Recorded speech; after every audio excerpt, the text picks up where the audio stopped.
Hey, it's PhilzGoodMan. A lot of people have been asking me, why don't you do a video playing Krunker on a Google Chromebook? I think that's a great idea because Krunker is one of the few games that is available on Google Chrome. So I was fortunate enough to be able to borrow an ASUS Chromebook C202. And this is a really typical laptop that's found in American K-12 school districts.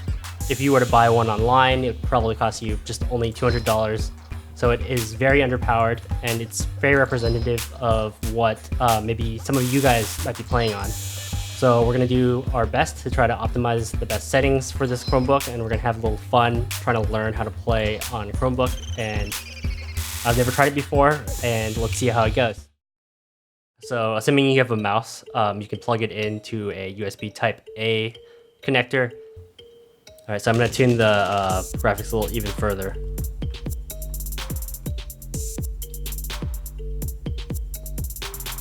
So I'm gonna even drop it down to 0.3, see how that goes.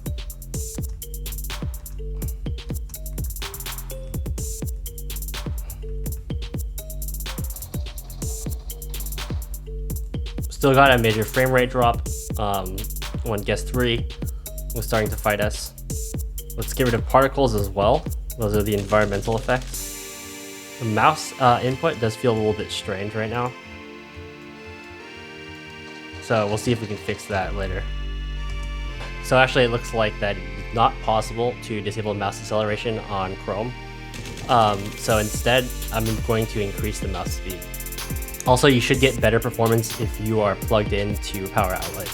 The mouse definitely feels a lot better on the fast setting instead of the medium setting.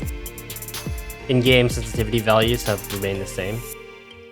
And notice how even though we reduced the resolution, we're still getting frame rate drops. Okay, so we're gonna continue to reduce the resolution. We'll go down to 0.2 and see if that works. Obviously the game's not gonna look great. If we go down to 0.1 though, I think at that point the game is really gonna be hard to see. Now what I've just done is reduce the size of the window. And I believe the way Krunker works is it actually decreases the amount of pixels that are being rendered.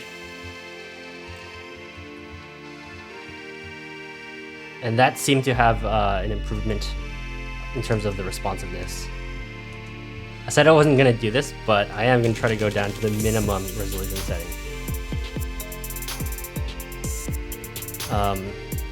It looks really pixelated, although definitely playable thanks to the name tags. Now this is more or less where I want to be. It's getting closer. I'm still getting like frame drops, especially in the middle of fights, which is exactly when you do not want them. And it's really hard to make out the models of the enemies. I can only really see the name tags. It seems like going down to the 0.1 resolution setting is actually not acceptable. Can you do partial, like 0.15? Oh, you can. So you can do partial resolution settings. So that's 0.15.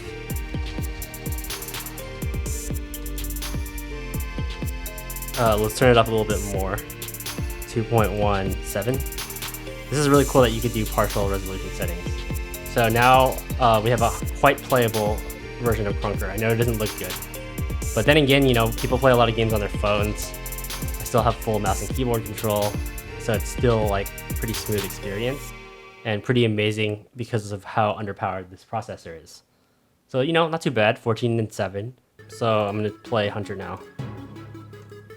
Just default settings.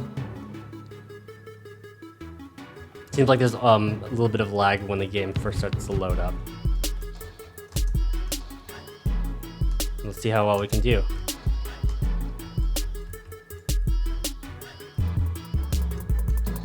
Of course, again, this is not ideal, but the idea here is let's get the best settings that we can.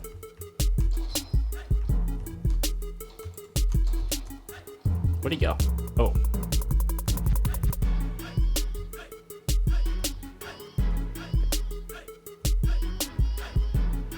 Slide hopping is definitely possible while playing on Chromebook. It just causes me to lag a little bit, so that's why I'm not doing it so much.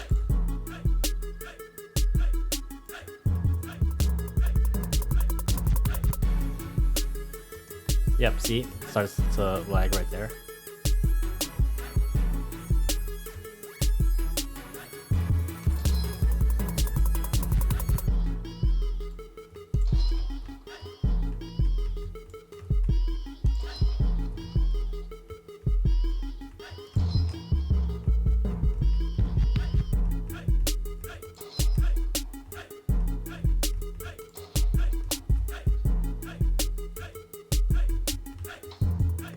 Oh, shotgun from behind.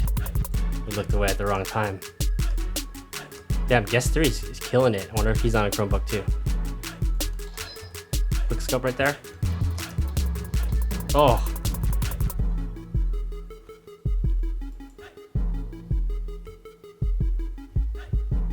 So I'm actually not 100% sure if there's a performance improvement by making the window smaller, but since we're playing on 0.2 resolution, I think it does help to make things look a bit sharper.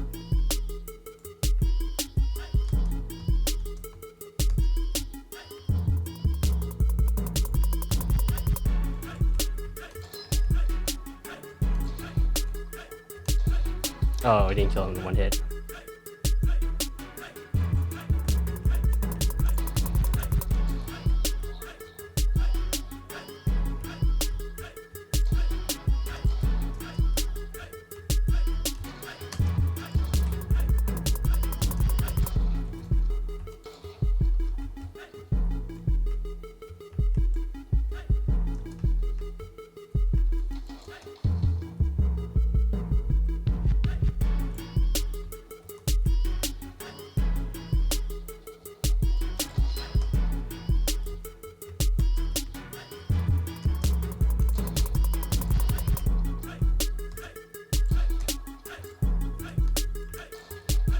That was sad. It's kind of tricky once you get into those like close quarter combat situations and you're kind of jumping around because I do get a lot of lag when that happens.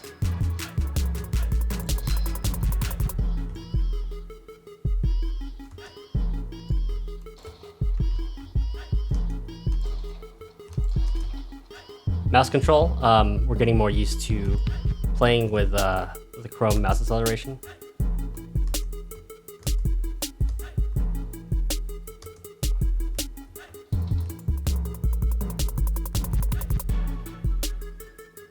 Um, 22 and 11, okay, so not bad. Okay, so for this part of the video, I'm gonna take the mouse out and try to learn how to play a trackpad.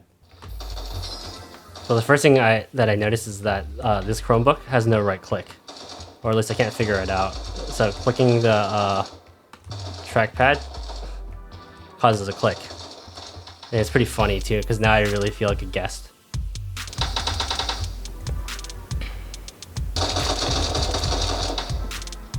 With movement. Wow. Yikes.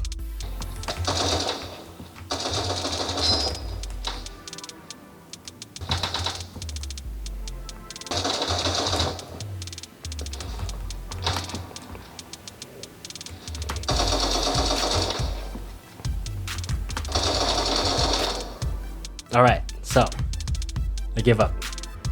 If you guys know better ways to use a trackpad, it would be awesome to let me know some tips and tricks. I want to hear from all you trackpad gods, anyone who's cracked on the trackpad. Ultimately, I think that it is possible to get a really smooth gaming experience playing Krunker on a Chromebook. Of course, you don't have access to the client, but the game was originally designed for a web browser, so it's really well optimized. Now, I do want to point out that there are Chromebooks available that are a lot more powerful than the one that I tested today, such as Google's own Chromebook, the ASUS Chromebook C302, and a variety of others, and those will give you a much better experience.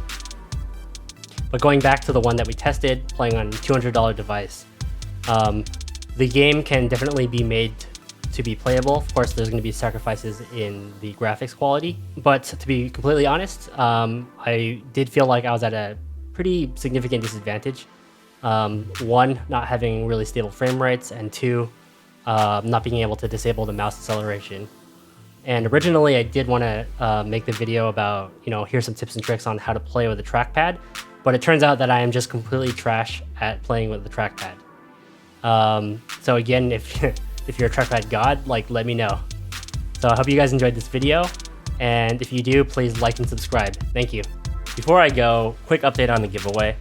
So the winner of the 10K KR voucher is David with YouTube username default. So I will email you the code, and congratulations for winning. And let's start another giveaway right now. So you can find the link hidden at the very bottom of the description.